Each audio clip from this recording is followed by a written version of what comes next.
A tug-of-war. You've got Brian described as the strongest man in the world. This is the guy who pulled a plane, a literal plane. Right, I remember that. Impressive. So him against a 500-pound lion, and right away you could just see the struggle. The lion's mouth is open, just digging in, trying to hold him back. Yeah, the lion's power was just explosive right off the bat. It literally stopped the world's strongest man in his tracks. Wow. It even turned around at one point, almost looked like it was trying a different strategy, maybe trying to wear Brian out. Just pure stubborn strength. So it wasn't just pulling, it was like a strategy. Sort of, yeah. But here's the thing. Despite that initial power from the lion, Brian eventually won. He managed to pull the lion 3 feet. You did, after all that. Yeah.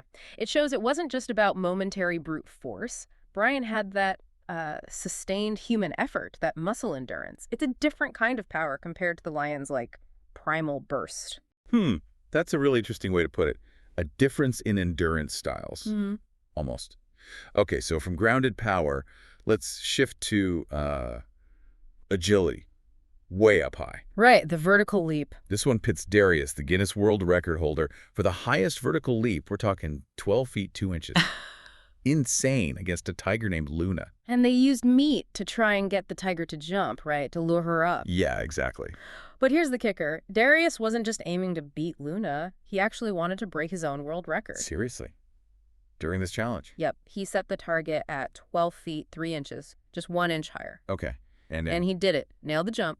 12 feet 3 inches. Beat the tiger. Set a new world record. Get out. That's incredible. What was his reaction? Surprisingly, chill. Like, super calm. Even said he felt he could go higher right after setting the record. Wow. That confidence, that human drive to just keep pushing your own limits, even when you're up against, raw animal ability, that's something else. It really is. All right, let's keep going.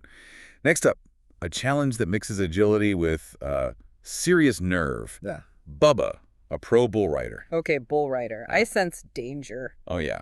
He has 3 minutes to grab as many bags of money as he can and get them across an arena. The catch, he's being chased by 3 bulls, each one weighing 1,500 pounds. 1,500 pounds each while carrying money bags. Yep. And whatever cash he got in the bucket, he got to keep. Okay, this sounds nuts. How did he handle it? That's the weird part. He was, like, way too chill about it, actually laughing sometimes while these huge animals were charging him. Laughing, seriously. Yeah. He managed to dodge them, lost his hat at one point, but kept going. He apparently said his strategy was just to scare the bulls away. Scare the bulls away. By himself. Seems like it. Just pure confidence, maybe? Unpredictable movements. He just kind of breezed through it, ended up grabbing $50,000. 50 grand. Nice payday. Yeah, said he was going to buy any truck. But that mindset, that almost like flow state where the danger just becomes part of the game, it makes you wonder about fear, doesn't it? It really does. Laughing at charging bulls. Wow. Okay, from that kind of controlled chaos, we move to something different. A choice. A survival choice. Okay. Remember Nick, the guy who lost that race to the fastest man on the planet? Vaguely, yeah. Well, he got offered $100,000. The challenge: survive 1 minute inside a ring. His choice of opponent. Either Raimi, a 500-pound professional sumo wrestler. Okay, formidable. Or a bear. Mm-hmm. Described as, capable of tearing an average person apart. Whoa, okay. Sumo or bear? What did he pick? He picked the sumo wrestler. So the bear was just too dangerous, too unpredictable. Makes sense, I guess. A known human opponent versus, well, a bear. Right. The rule is simple. Stay inside a red circle for just 1 minute.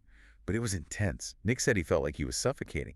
And apparently Raimi, the sumo wrestler, was kind of just toying with him. Like it was easy for him? Seemed like it. It really highlights that specialized human power, Yeah. The sumo wrestler's core strength, leverage, that explosive force compared to the bear's wildness. So did Nick make it the full minute?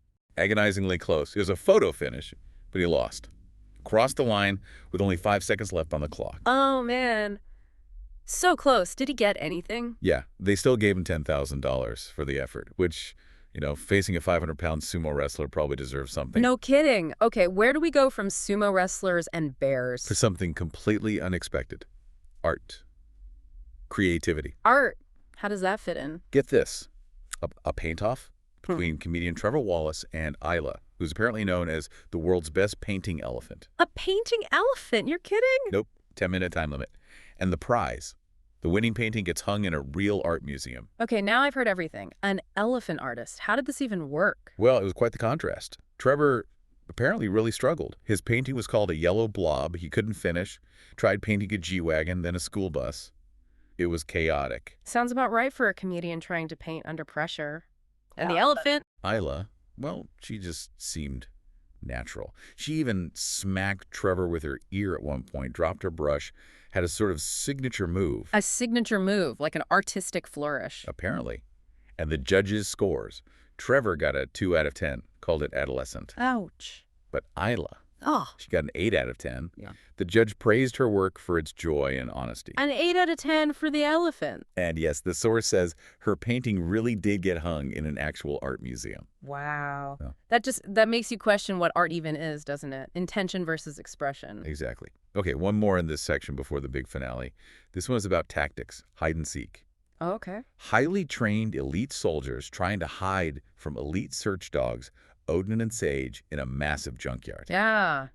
Human cunning versus canine senses. Precisely.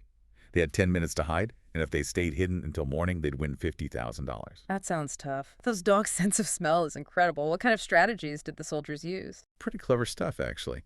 One guy, Johnny, rubbed his scent on different vehicles to create false trails like scent flags. Yeah.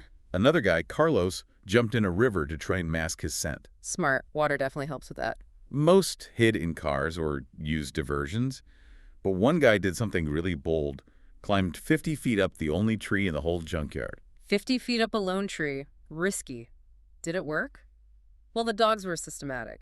They found one soldier in a car pretty quickly, then another in a van. Ah, okay. But some soldiers were really good. The dogs walked right past one Marine's hiding spot in a car, and one soldier's trap leaving a Red Bull can somewhere else actually worked as a false find. Ah, so the decoys work sometimes. Yeah. They searched for hours, all the way until 5:30 a.m., and in the end, 2 soldiers managed to evade the dogs completely. 2 of them made it. Yep, they split the $50,000. It was a real battle of wits versus, those amazing noses. Incredible. Human strategy versus nature's best tracking system.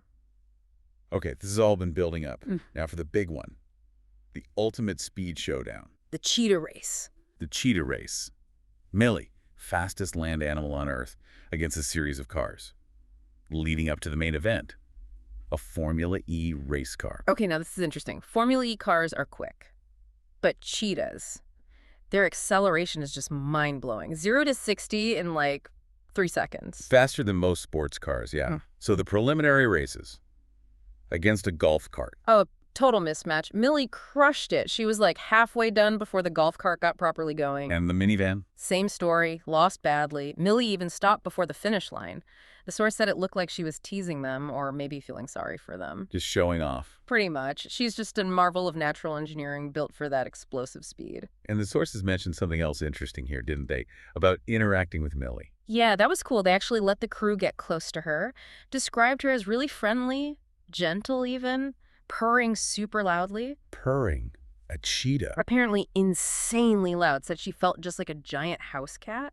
Which is kind of hard to picture for an apex predator like that. Yeah, it definitely changes your perception. And it ties into that conservation message the source included, which is important. They worked with the American Humane Society, making sure everything was ethical. Right. And it's a stark reminder, fewer than 8,000 cheetahs left, down from over 100,000 about a century ago.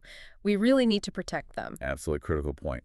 Okay, so after the warm-ups, the friendly purring, the conservation reminder, it's time. The final race. Yeah. Millie the cheetah versus the Formula E car. Can pure nature beat peak human engineering for speed? This is the ultimate question, isn't it? So what happened? Well, the Formula E car won. It just flew past Millie. Ah, okay. Technology takes the win in the end. It did. But honestly, even though Millie didn't win that final race, it's still kind of crazy how close a cheetah can get. How it can even be in the same league as a championship-level race car.